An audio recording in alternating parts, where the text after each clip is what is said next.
அனைவருக்கும் வணக்கம். தமிழ்நாட்டில் மற்ற எந்த கட்சிகளும் காட்டாத ஒரு அராஜகத்தை, ஒரு திமிரு போக்க திமுக காட்டுறாங்கல்ல, அது ஏன் அப்படின்னு என்னைக்காவது யோசிச்சிருக்கீங்களா? இதே தமிழ்நாட்டில் அதிமுக இருக்காங்க, பிஜேபி இருக்காங்க, காங்கிரஸ் இருக்காங்க. ஆனா அவங்கெல்லாம் வெளியில காட்டாத ஒரு திமிருத்தனம், அராஜகம் திமுக ஆட்சிக்கு வந்தா மட்டும் வந்துடும். அது ஏன் அப்படின்னு யோசிச்சிருக்கீங்களா? நான் சொல்றேன், சரியா இருக்கா அப்படின்னு நீங்களே பாருங்க. ஃபர்ஸ்ட் காரணம் என்ன அப்படின்னா, திமுக அவங்க நடவடிக்கை, அவங்களுடைய திமிர்த்தனத்துக்குன்னு ஒரு பாஷை அப்படிங்கறத வச்சிருப்பாங்க. ஒரு அராஜகம், ஒரு அசிங்கம், ஒரு ஆபாச பாஷை அப்படிங்கறத வச்சிருப்பாங்க. அந்த பாஷையிலேயே திமுக பேசக்கூடிய அந்த பாஷையிலேயே இங்க யாரும் அவங்களுக்கு திரும்ப பதிலடி அப்படிங்கிறது கொடுக்கறது கிடையாது. சோ அதுக்கு இப்போ ஒரு தரமான சம்பவத்தை அதிமுக தரப்புல இருந்து செஞ்சு விட்டுருக்காங்க. சரியான பதிலடிங்க. நேத்தி திமுக ஐடி ஒரு வீடியோ ஒண்ணு வெளியிடுறாங்க. எடப்பாடி பழனிசாமி அவங்கள பத்தின வீடியோ என்ன அப்படின்னா, இதுக்கு முன்னாடி எடப்பாடி பழனிசாமி அடிமையா இருந்தாராம். காலங்காலமா அவங்க சொல்லக்கூடிய விஷயம் தான், அடிமையா இருந்தாரு, அவங்க காலில் விழுந்தாரு, இவங்க காலில் விழுந்தாரு அப்படின்னு சொல்லிட்டு அதுக்கு ஏஐ மூலமா ஒரு வீடியோ கிரியேட் பண்ணி அடிமையா இருந்தாரு, இப்போ அவர் சங்கியா மாறிட்டாரு, இப்ப ஜெயலலிதாவை விட எம்ஜிஆரை விட அவருக்கு மோடி தான் முக்கியம் அப்படிங்கிற மாதிரி ஒரு ஏஐ வீடியோவை வெளியிட்டு இருந்தாங்க. ஒரு பிலோ த பார் விமர்சனம் இருக்கக்கூடிய ஒரு ஆபாசமான வீடியோ அப்படின்னு சொல்லிக்கலாம். ஏன்னா தமிழ்நாட்டில் எடப்பாடி பழனிசாமி அவர்கள் ஏற்கனவே 4 வருஷம் சிஎம்மா இருந்துட்டாங்க, இப்போ எதிர்கட்சி தலைவரா இருக்காங்க. அப்படிங்கிறப்போ அந்த அளவுக்கு இறங்கி போய் ஒரு விமர்சனம் அப்படிங்கிறத பண்ணக்கூடாது.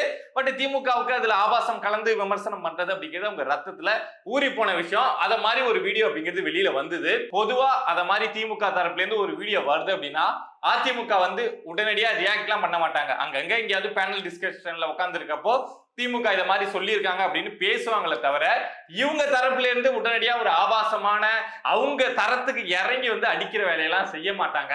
ஆனா இந்த முறை அந்த வீடியோவுக்கு டிஎம்கே ஐடி வெளியிட்டாங்கல்ல, அந்த வீடியோவுக்கு நாங்க வீடியோ மூலமா பதிலடி கொடுக்குறோம் அப்படின்னு சொல்லிட்டு அதிமுக ஐடி தரப்புல இருந்து ஒரு வீடியோ அப்படிங்கிறத வெளியிட்டு இருக்காங்க. நானும் வீடியோ பிளே பண்ணி காட்டுறேன். முடிஞ்சா நீங்களும் போயிட்டு வேணா பார்க்க முடிஞ்சா பாருங்க. ரொம்பவே ஒரு ஃபன்னா இருந்தது. திமுகவை விமர்சிக்கணும்னா இப்படிதான் விமர்சிக்கணும். அவங்க நம்ம எதிரி எதை மாதிரி நடந்துக்கிறானோ அதை மாதிரி தானே நம்ம நடந்துக்க முடியும். சரி, அவன் தான் கேவலமா இருக்கான், கேடுகட்டவனா இருக்கான் அப்படின்னு நம்ம ஒதுங்கி போவோம். ரொம்ப ஓவரா போறான் அப்படின்னா அவனுக்கு புரியுற பாஷையில பேச வேண்டியது அப்படிங்கிறது அதிகம். அத மாதிரி அந்த கட்சியும் இது வரைக்கும் திமுக கிட்ட பேசாததுனால அவங்க தான் டான் அப்படின்னு நினைச்சிட்டு இருந்தாங்க. பட் இப்போ அதிமுக அவங்களுக்கு திமுகவுக்கு புரியுற பாஷையில இறங்கி அடிக்க ஆரம்பிச்சிருக்காங்க.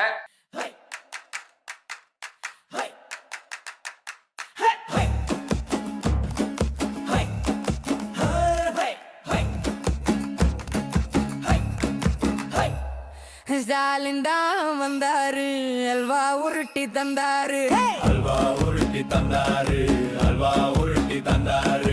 வேலை வாய்ப்பு பேர சொல்லி ஊரு ஊரா போனாரு, கோடியில முதலிடுன்னு கூசாம சொன்னாரு.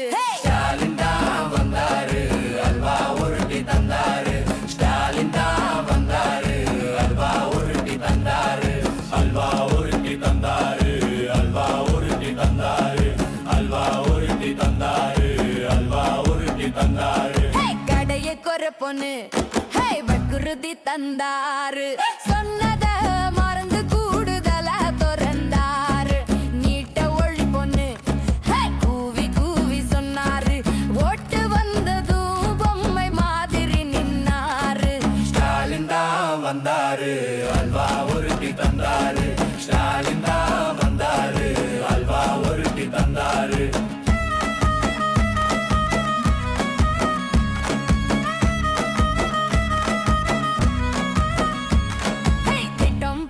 திட்டம் போட்டு திருட்டுத்தனம் பண்ணாரு, கட்டம் போட்டு கமிஷன் தான் அடிச்சாரு. கல்லூரி பெண்களுக்கு பாதுகாப்பு போயாச்சு, யார் அந்த சாரு மறந்தே போயாச்சு. ஸ்டாலின் தான் வந்தாரு, அல்வா உருட்டி தந்தாரு, ஸ்டாலின் தான் வந்தாரு, அல்வா உருட்டி தந்தாரு, ஸ்டாலின் தான் வந்தாரு, அல்வா உருட்டி தந்தாரு, ஸ்டாலின் தான் வந்தாரு, அல்வா உருட்டி தந்தாரு. சரிப்பா, ஏன் இப்ப திடீர்னு வந்து திமுக வந்து இத மாதிரி எடப்பாடி பழனிசாமி வந்து அடிமையில இருந்து சங்கியா மாறிட்டாரு அப்படிங்கிற விஷயத்த கையில எடுக்கிறாங்க அப்படின்னு கேட்டீங்கன்னா, ஒரு பெரிய காரணம் ஒண்ணுங்க. இதுக்கு முன்னாடி நேரடியா வந்து அவர் சங்கியா மாறிட்டாரு, மோடிக்கு வந்து அடிமையா மாறிட்டாரு அப்படின்னு இந்த அளவுக்கு அவங்க எஃபோர்ட் போட்டு ஒரு வீடியோலாம் ரெடி பண்ணது கிடையாது. அங்கங்க எம்.கே. ஸ்டாலின் மட்டும் ஒரு வார்த்தையில கடந்து போவாரு. ஆனா இப்போ ஏன் இந்த பிரச்சாரத்துக்கு அவங்க ரொம்ப முக்கியத்துவம் கொடுக்கறாங்க அப்படின்னா, திமுகவுக்கு அவங்களுடைய மைனாரிட்டி ஓட்டு மேல ஒரு டவுட் அப்படிங்கிறது வர ஆரம்பிச்சிருச்சு அப்படிங்கிறது தான். என்னப்பா அப்படின்னா, இதுக்கு முன்னாடி வரைக்கும் திமுக என்ன நினைச்சிட்டு இருந்தாங்க அப்படின்னா, மைனாரிட்டி பீப்புள் எல்லாம் எங்களுக்கு தான் ஓட்டு போடுவாங்க, நாங்க தான் வந்து சிறுபான்மை இனத்துடைய பாதுகாவலர் அப்படின்னு அவங்க நம்புறாங்க, எங்களுக்கு தான் ஓட்டு போடுவாங்க அப்படிங்கிறத நம்பிட்டு இருந்தாங்க. சோ ஆனா இப்போ விஜயோட வரவு, அதிமுகவுடைய செயல்பாடு அப்படிங்கிறது மைனாரிட்டி ஓட்டை வந்து திமுக கிட்ட இருந்து பிரிச்சு எடுக்கிற வேலையை ரொம்ப தரமா பண்ணிட்டு இருக்கு. ஒரு பக்கம் எடப்பாடி பழனிசாமி அவர்கள் வந்து கிறிஸ்துமஸ் பெருவிழாவில் போய் கலந்துக்கிறது, இன்னொரு பக்கம் விஜய் போய் கலந்துக்கிறது அப்படிங்கிறது கண்டிப்பா திமுகவுக்கு ஒரு பயத்தை ஏற்படுத்தியிருக்கோம். இங்க மைனாரிட்டி ஓட்டை தமிழ்நாட்டுல காலகாலமா திமுக எதை சொல்லி வாங்கிட்டு இருக்காங்க, பாஜக தமிழ்நாட்டுக்குள்ள வந்துரும் அப்படிங்கிற பூச்சாண்டியை வச்சுதான் இன்னும் இங்க வந்து திமுக அவங்களுடைய வண்டியை ஓட்டிட்டு இருக்காங்க அப்படின்னு அவங்களுக்கு தெரியும். சரி, நம்ம காலகாலமா பயன்படுத்தக்கூடிய அதே டெக்னிக்கை கையில எடுத்துப்போம் அப்படின்னு சொல்லிட்டு தான் இப்போ வந்து எடப்பாடி பழனிசாமி அவர்கள் வந்து சங்கியா மாறிட்டாரு. இன்னொரு பக்கம் வந்து விஜய் வந்து பிஜேபியோட பி டீம் அப்படிங்கிற விஷயத்தையும் இப்ப திரும்ப பேச ஆரம்பிச்சிருக்காங்க. விஜய் வந்து இந்த கிறிஸ்துமஸ் விழாவில எல்லாம் கலந்துக்கிட்டாரு இல்லையா, அதுக்கப்புறம் சரி நமக்கு உள்ளதும் போச்சுரா அப்படிங்கிற மாதிரி போயிடுமோ அப்படிங்கிற பயத்துல இப்போ விஜய் வந்து பிஜேபியோட பி டீம்னும், இன்னொரு பக்கம் எடப்பாடி பழனிசாமி வந்து பிஜேபியோட அடிமைனும் சங்கினும் இப்படி பேசினா திரும்ப அந்த பிஜேபி பூச்சாண்டியை வச்சு நம்ம இந்த மைனாரிட்டி ஓட்டை நம்ம திரும்ப வாங்கிடலாம் அப்படிங்கிற நம்பிக்கையில திமுக இப்போ அந்த பதறி போய் கொஞ்சம் அப்படியே அமைதியா தான் இருந்துட்டு இருந்தாங்க. என்னதான் இருந்தாலும் நமக்கு அந்த ஓட்டு மைனாரிட்டி ஓட்டு அப்படிங்கிறது வந்துடும் அப்படிங்கிற ஒரு நம்பிக்கையில இருந்துட்டு இருந்தாங்க. பட் இப்போ நடக்கக்கூடிய இந்த கிறிஸ்துமஸ் ஒட்டி நடக்கக்கூடிய விஷயங்கள் எல்லாமே ஒருவேளை நம்ம ஓட்டுல பாதி விஜய்க்கு பிரிஞ்சு போயிடுமோ, ஒருவேளை நம்ம ஓட்டுல பாதி வந்து எடப்பாடி பழனிசாமிக்கு பிரிஞ்சு போயிடுமோ அப்படிங்கிற பயம் வந்ததுக்கு அப்புறம் தான் நேத்தி வந்து எடப்பாடி பழனிசாமி சங்கின்னு சொல்லி ஒரு வீடியோ ஏஐ மேக்ல ஒரு வீடியோ வெளியிடுறதும், இன்னொரு பக்கம் வந்து விஜய் வந்து பிஜேபியோட பி டீம் அப்படின்னு கூட்டணி கட்சி தலைவர்கள்லாம் வச்சு திமுக பேச விடுறதும் இந்த வேலை எல்லாமே நடந்துட்டு இருக்கு. நீங்க சொல்லுங்க, திமுகவை அதுக்கு புரியுற இந்த பாஷையில வந்து திருப்பி அடிக்கிறது சரியான விஷயமா, இல்ல வழக்கம் போல வந்து திமுக அவங்க அப்படிதான்ப்பா செய்வாங்க, அதுக்காக நாம வந்து தரம் தாழ்ந்து பேச முடியுமா, அவங்களுக்கு இணையா இறங்கி நம்ம ஆபாசமா வீடியோ போட முடியுமா அப்படின்னு ஒதுங்கி போறது சரியா இருக்குமா, இல்ல திருப்பி அடிக்கிறது சரியா இருக்குமா அப்படின்னு சொல்லுங்க.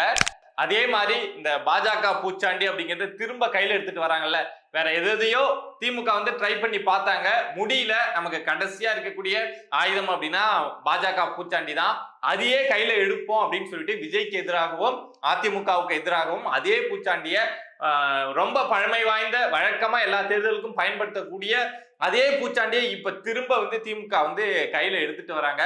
இது உங்களுக்கு ஒர்க் அவுட் ஆகுமா அப்படிங்கிற விஷயத்த மறக்காம கமெண்ட் பாக்ஸ்ல வந்து சொல்லுங்க.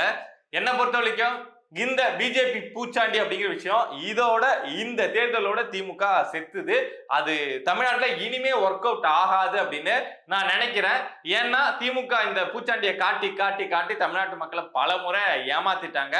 அந்த மக்களும் உணர்ந்துட்டாங்க, குறிப்பா மைனாரிட்டி மக்களும் உணர்ந்துட்டாங்க அப்படின்னு நான் நினைக்கிறேன். களம் அங்கங்க பேசுறப்போ அப்படிதான் சொல்றாங்க.